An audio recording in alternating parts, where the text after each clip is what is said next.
ለስጋዬ መጎሰሚያ ነው የሚለው መጎሰሚያ ይላል እንጂ መሞቻ አይደለም እኮ ያ የሚሞትበት በሽታ አይደለም። ግን በጣም አሁን እሷ ፓርት ግልጽ ነው። አሁን በጣም ጥያቄ የፈጠረችብኝ ፓርት ማለት ነው እዛ ቀጥሎ ያለችው የሆነ ሰይጣን የሰይጣን መልእክተኛ ነው ያለው እና በሽታው የሰይጣን መልእክተኛ እንደሆነ በምን ላሳምን? ሁለተኛ በሽታው ራሱ ደግሞ እኮ ከእግዚአብሔር የሚመጣውና ሰይጣን የሚለውን በምን ላሳይ? እና ደግሞ አንዱ ልጅ መሰጠ የመሰለ ጥንታዊ የቸርች አባቶችን አመጣና ምን ብሎ አስቀመጠልኝ? እሱ ብዙ ሰዎች በሽታ ነው ይላሉ፣ ግን ደግሞ በት ኢን ሪያሊቲ ፓውል ኢዝ ሪፈሪንግ ቱ ዘ ፓወር ዊች ሰፈር ካለ በኋላ የሚሰቃይበትን ገለጸ። ቢኮዝ ዜይ ኬም ፍሮም ዲያቦሊክ ፓወር ከሰይጣን ፓወር ይመጣሉ፣ ሰይጣናዊ ኃይሎች ናቸው እነሱ ናቸው ብሎ ቸርች ፋዘሮች ተናግረዋል። እና አሁን በሽታ የሚለውን በምን ላሳምናቸው? አሁን እንትና ማን ነበረች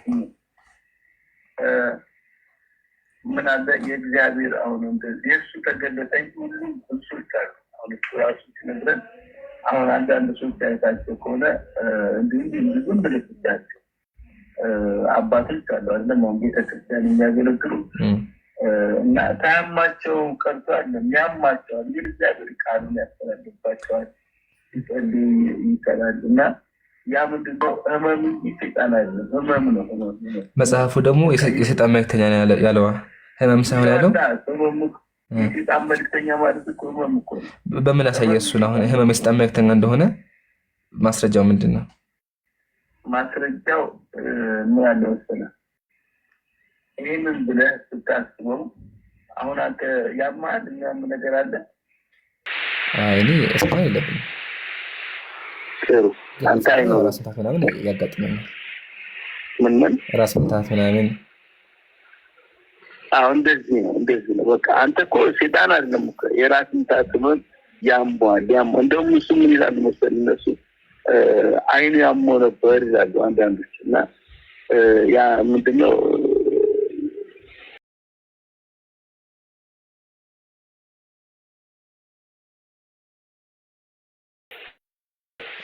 ምን ሊሉት እንዳሰቡ ባላውቅም እኔ የበሽታ ነው። ሰይጣን ሰውዬ ውስጥ አይኖርም። ጳውሎስ ውስጥ የለም ሰይጣን። ሰይጣን እያባረረ ሰይጣንም እየተዋጋ ሰይጣን የለበትም። የሰይጣን መልእክተኛ በጣም አሁን ጥያቄ ፈጠረች። አሁን ድረስ ህመም ነው። በምን ህመም እንደሆነ በምን ላቅርብላቸው ማስረጃ ከምን ተገኘ? ማስረጃ የምሰጣቸው ምን አለ መሰለህ? ሐዋርያው ጳውሎስ ራሱ ለጢሞቴዎስ ምን አለው? ስለ ሆድ ህመም ይሏል። ሁልጊዜ ውሃ ብቻ አትጠጣ፣ የሆኑ ጠጣ ይሏል። አየህ ጢሞቴዎስ ራሱ የሆድ ህመም ነበረበት፣ ሆድ ያሞ ነበር። በህመሙ የሚሻለው በዛ በወይን ጠጅ በመጠጣት። እሱ ጢሞቴዎስ ነው አይደለ? ጢሞቴዎስ ነው። ግን አሁን ጥያቄያችን ጳውሎስ ነው። አሁን ጳውሎስ ሰይጣን መልእክተኛ ነው ያለው። አሁን ሰይጣን የጳውሎስ ነው ጥያቄ የተፈጠረብን እኮ። ጢሞቴዎስማ ሆዱን ነበር። እንደዛ ነው። ህመም ነው እንጂ ሰይጣን በምን ላረጋግጥ እንደሆነ በቃ መንፈስ ቅዱስ ላይ አሁን ስጠይቀው ህመም ነው አለኝ። እኔ እየጸለይኩ ለምንድን ነው ያመናል? እኔም አንዳንዴ ያመኛል። ምንድነው ለምን ተሰጠኝ? ለምን አላነሳሁም እላለሁ። አንዳንድ ጊዜ ያነሳዋል እኮ ሁሉን ነገር አነሳለህ እግዚአብሔር። ለምሳሌ ሁሉ ነገርም እኮ ለእግዚአብሔር ብትጸልም ለሁሉ ነገር መልስ አይሰጥም። ስለዚህ ማለት አሁን ይገልጠዋል በሚለው ሊያዙ አይደለ? መንፈስ ቅዱስ ይገልጠዋል። ለመሰለህ ህመም ነው ብለህ አንተ ያዘ። እኔ የሚገርመኝ አሁን ሐዋርያ ጳውሎስ ራሱ ለጢሞቴዎስ መገልጋይ ነው፣ የመጋቢ ነው። ያ ማነው ስም ያልከው ጢሞቴዎስ እና ስለ ሆድህ ህመም ይላል።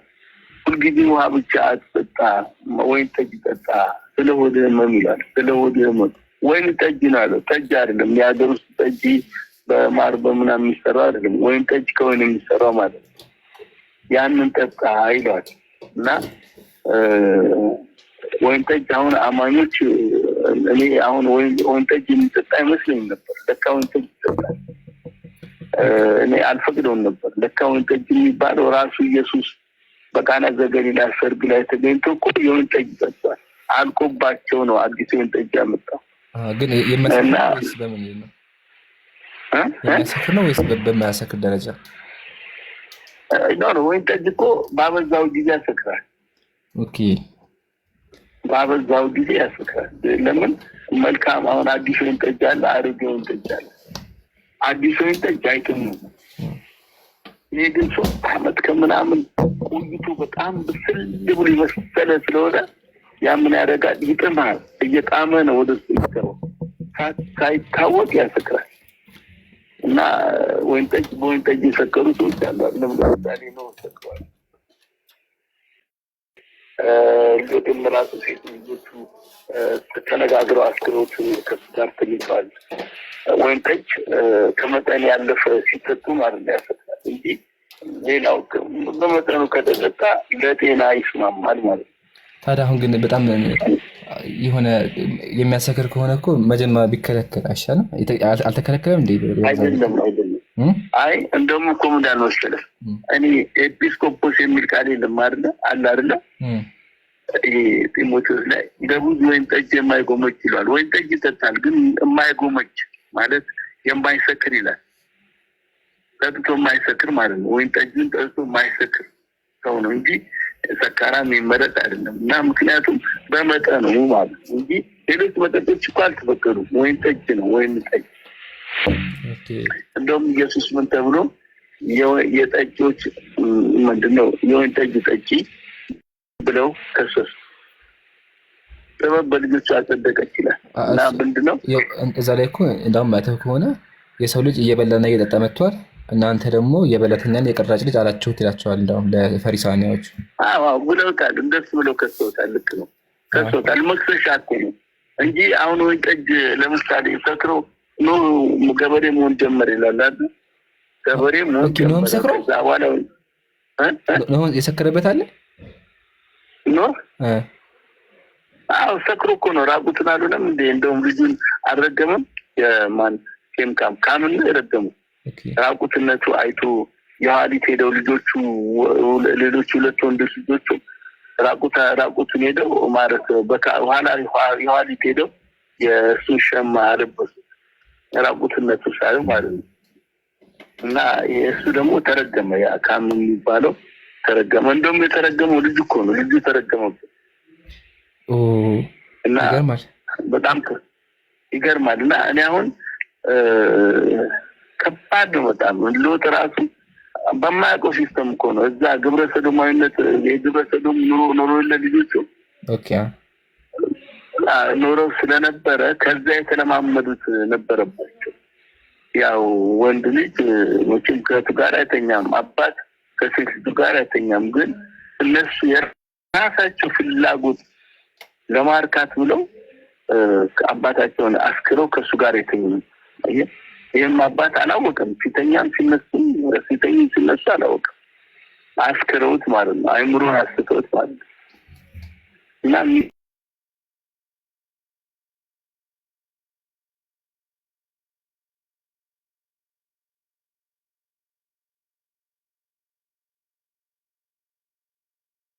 ማለት ህመሙ እንዳይታበዩ የእግዚአብሔር እንዲፈልጉበት ያደርጉበታል ማለት እኮ።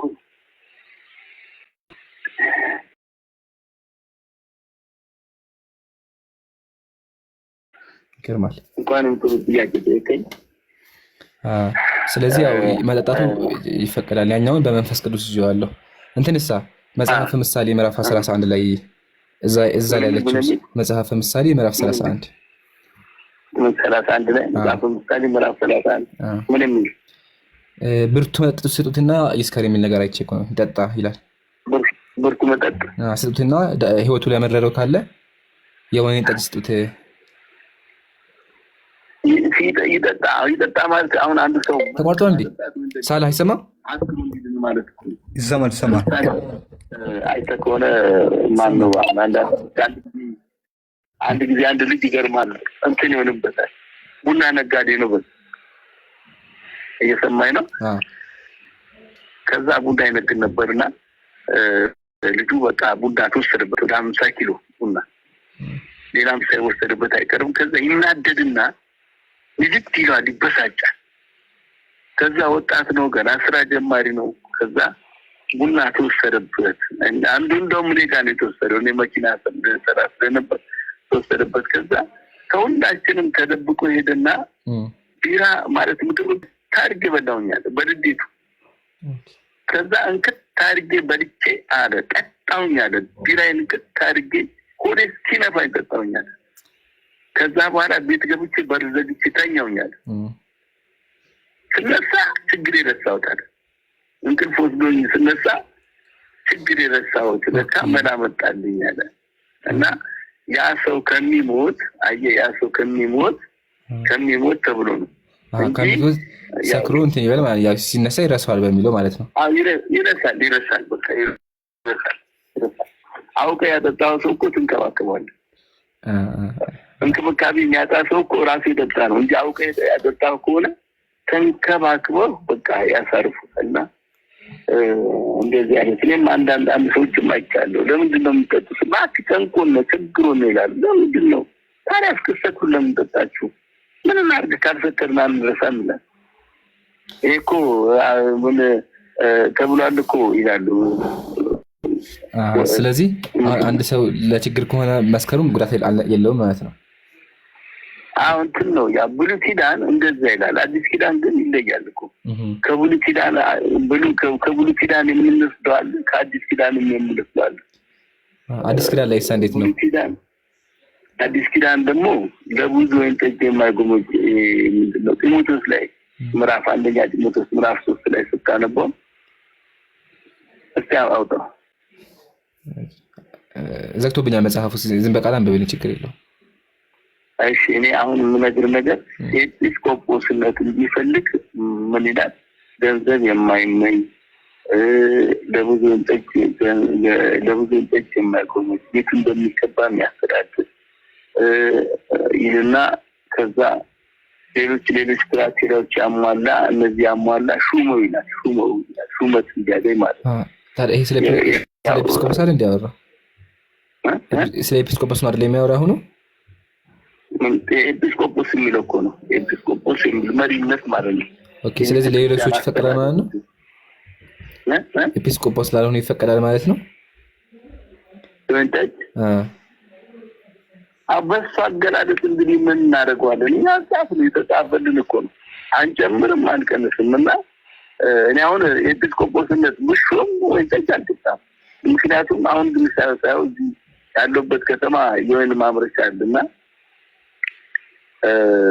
አንደፈርኩትም ከምሾም ማለት እንግዲህ ወደ ስንት ዓመት ነው ወደ 40 ዓመት ነው ያማኝ ኮንኩ ግን ይገርማል እንደዚህ አልወደውም በቃ ድሮ ጌታን ከመቀበል በፊት አማኝ ከመሆን በፊት ጠጅ ጠጣለሁ ቢራ ግን አሁን ምንድነው እግዚአብሔር ነቅሏት አስገደልኝ ለዛ ነገር ጊዜም ቦታ የለኝም ፍላጎትም የለኝም እና ሰዎች ሰርግ ቤት ምናምን ወይን ጠጅ ስላሉኝ አልፈልግም ራሴ ለኔ የሚያስፈልገኝ ለስታስታይ ይገርም ማለት ግን አይ መፈቀዱን በደንብ ዛሬ ነው የገባኝ ለማንኛውም በጣም አመሰግናለሁ እንደገና ደግሞ ኢየሱስ ራሱ ተናግሮ ይላል ዮሐንስ ሳይበላና ሳይጠጣ መጣ ጋኔን አለበት አላችሁ ታዲያ ስላልበላ እሱ ደግሞ ጋኔን አለበት ያሉት እኮ በማመሰለ አገልግሎቱ ምርጥ ሆኖ አመጋገቡ ላይ በቃ እነሱ የፈቀዱት አይነት አይደለም ኢየሱስ ደግሞ እየበላ እየጠጣ መጣ ይላል አመጋገቡ ዮሐንስ የሚለየው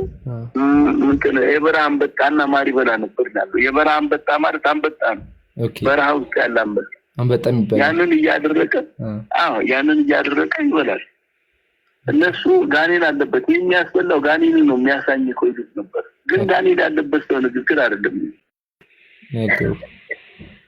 አይገርምም እና አንድ ይለያያል ሁሉ ሰው ይለያያልና በጣም ይገርማል በዚህ አንፃር ራሱ መቀመጡን ያስቢው አላቅም አሁን ይፈቀዳል በሚለው እንዳውኔ ብዙ ጊዜ ቀቦም ነበር ጥሩ አይደለም በሚለው ግን በዚህ አንፃር የሆነ ለጣም ያከበው የጠጅ ከተፈቀደ ያው ለአማኝ ከሆነ ብዙም ችግር እንደሌለው እንታውቁት ግን አንዳንዶች ምን ይላሉ ሌሎች መጠጥ ለመጠጣት ሲያስቡት ይፈልጉ ወይን ያስተፈስልብከ ይላል ተብሏል ይላል ታዲያ ምን ማለት ነው ወይን ልብ ደስ ያሰኛል ከተባለ መጠነን ነው እንጂ ከመጠን ያለፈ ወይን ብቻ ነው ወይን ብቻ ሌላ አይደለም ተፈቀደው አረቅ ያልተፈቀደ ጠላ አልተፈቀደም፣ ጠጅ አልተፈቀደም። ኢትዮጵያ ውስጥ ያሉት ባህላዊ መጠጦች ያሉ አለ አልተፈቀደም።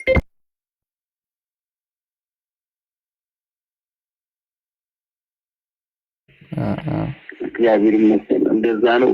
በጣም ጥሩ ጥያቄ ነው የሰጠኝ። እኔ ራሴ ጥያቄ ነበረኝ እየነገርኩሽ መለሰልኝ ማለት ነው። ይገርማል። በጣም አመሰግናለሁ። በቃ እየጠሩኝ እደውላለሁ። በቃ ተባረክ። በጣም ደስ ይለኛል። እኔም ጸልይልሃለሁ። በርታ። እሺ። አግብተሃል? አይ ከማን ጋር ነው? ከፋሚሊ ጋር ነው ያለው? አዎ እየሰማሁ ነው። ሰው ድምፅ እየሰማሁ እየጠሩኝ ነበረ። ማዘር ነኝ፣ ሲስተር ነኝ። ፋሚሊ ናቸውና ለዛ ነው። በጣም ደስ የሚል መልስ የመለስከኝ። እደውላለሁ ጥያቄዎች ሲኖሩ ሴቭ አድርገው ቁጥሬ። ምን እየሰራ ነው አንተ ስራ? እኔ ተማሪ ነኝ እና ዝም ብዬ አልፎ አልፎም ስራ ነገር ሞካክራለሁ። ሞካክራለህ? የት ዩኒቨርሲቲ? የት ስንተኛ ዩኒቨርሲቲ ገባ? ዩኒቨርሲቲ ነው ያለሁት። የት ዩኒቨርሲቲ? እኔ በግል ነው የምማረው። ዩኒቲ ታውቀዋለህ? የት? ዩኒቲ አዲስ አበባ። በርታ። እግዚአብሔር ጋር ተምረህ ለስራ ያብቃ።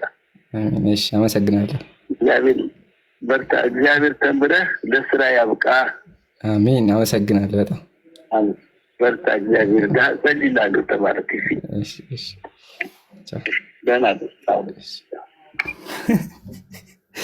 ይመቸው። አንዴ ቤቴ ጠሩኝ ነው ሻውሩ። አንዴ ያጀማ አንደኛውን ጥያቄ ምን ያለ መንፈስ ቅዱስ ይገለጽልህ፣ መልሱ መንፈስ ቅዱስ አለኝ በላቸው አለ። እኔ ውስጥ ያለው መንፈስ ቅዱስ ነገረኛል። ሁለተኛ ደግሞ አስካሪ መጠጥ ይፈቀዳል ብሏል።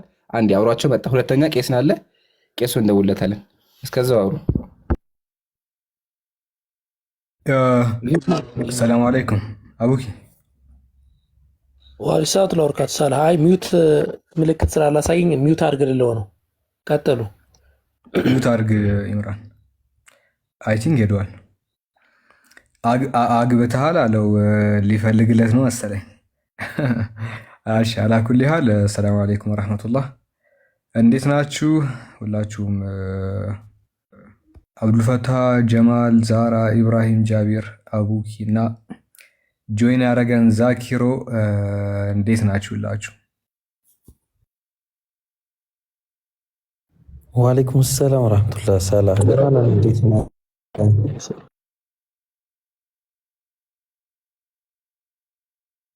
አየ እንግዲህ ሰሞኑን ፓስተሮች ጋር እየተደወለ ነው።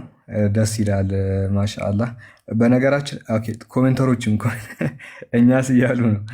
እሺ ከታችም ያላችሁ ኮሜንተሮች እንዴት ናችሁ? ሞት ይርሳኝ ያሉ ጎረቤታችን ባይባልም እና ደግ ናችሁ? አልሐምዱሊላህ። እሺ ሰሞኑን ፓስተሮች አሁን ከነዚህ ስልኮች ምን እንደምንረዳ ልገራችሁ። ከትላንት ወዲያም ነገራችሁ ነበርና ብዙ ፓስተሮች ኦነስት ናቸው።